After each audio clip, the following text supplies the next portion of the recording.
Hello and welcome to Health by Nature. I'm Sheridan Jenrick, naturopath and nutritionist, and today I'm going to run through one of my most recommended really simple ways of cooking silverbeet or kale. I just want to show you how quick and easy this can be, because there's a few little ways to make it cook better. So I just have my organic dino or dark leafy kale here. So this is a lower oxalate type kale than what the curly leaf is. So I'll tell you about that in another video, but just stay with me for a few minutes. I'm going to chop this one up. I like to chop the stalk and cook that first, mainly because it's full of fiber and it'll take longer to actually cook than the other leafy parts of it as well. So that's what I've got right now. So I've just chopped up the stalk part and I'm going to put that in along with, so this pan, cast iron skillet, it's just warmed up a little bit, and yeah, it's probably on medium heat actually. So I'm going to put some olive oil in there just to throw around.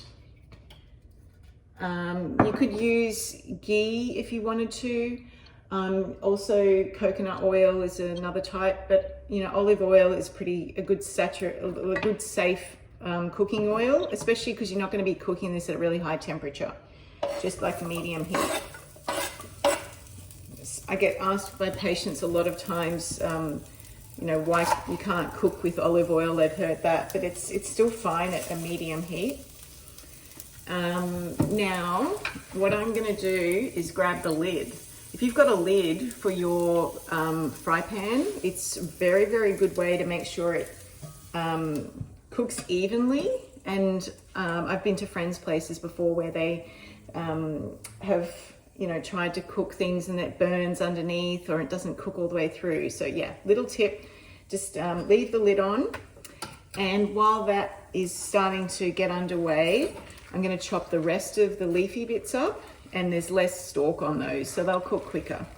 Okay.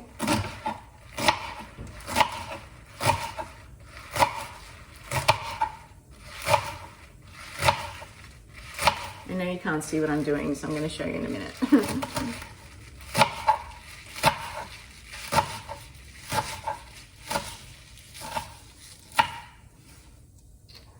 All right, there we go. So that's the rest of the leafy part of the kale chopped up. This could be for like 2 or 3 people, or if you're a single person and you want to cook all this up and just leave it for a day or two, so it's all ready to go and you've just got to get your protein out and add some nice veggies to it, well then that's totally fine too. This is going to be a few minutes, so I'll come back to you in just a minute. This has just been a few minutes. Okay, so you really want to make sure that, depending on how long you want to cook it for, I like it still a little bit firm. So just, yeah, don't, now's a good time. Wait until it sort of goes a little bit brown. You could add shallots or red onion and cook that first if you wanted as well. But just stick the rest of the leafy in and it'll just be another couple more minutes like that. So dark green leafy vegetables provide a really good source of folate. They provide calcium and magnesium, which are really important minerals involved in hundreds of enzyme conversions. And so having peas for dinner or broccoli is fine, but the amount of good fiber that you get from the stalk in either silverbeet or kale is really worthwhile from a health perspective. And also the folate is higher in content as well as vitamin K. So it's a staple in my home, and I rotate between a few different leafies so I don't get bored as well. And yeah, but I just want to show you, this is coming along nicely. Just stir it through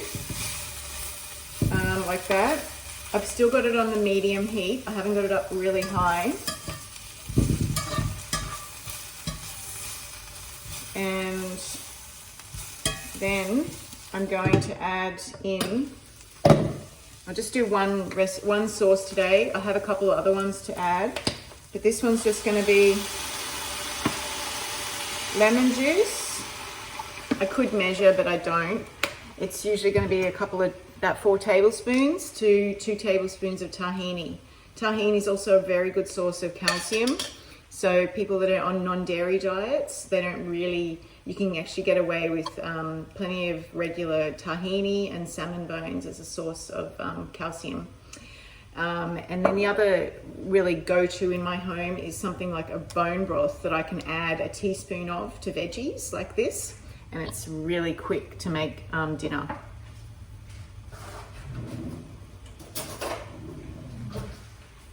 So with your tahini, I buy the hulled one because it's milder for kids. And just take a tablespoon or so of the tahini like that. And just, there's no art form with this really. It's just spreading it through. And it'll actually bind with the rest of the veggies. And the acid from the lemon juice really tones down the flavor of the tahini. And see how it's coming together a bit like this creamy kind of sauce. And it's actually really delicious. And I'm still got on the medium heat. So then, depending on how well you want it cooked, you could just leave it a couple more minutes, which is what I would do. And just let it simmer. If you find it too strong with tahini, just add more lemon juice.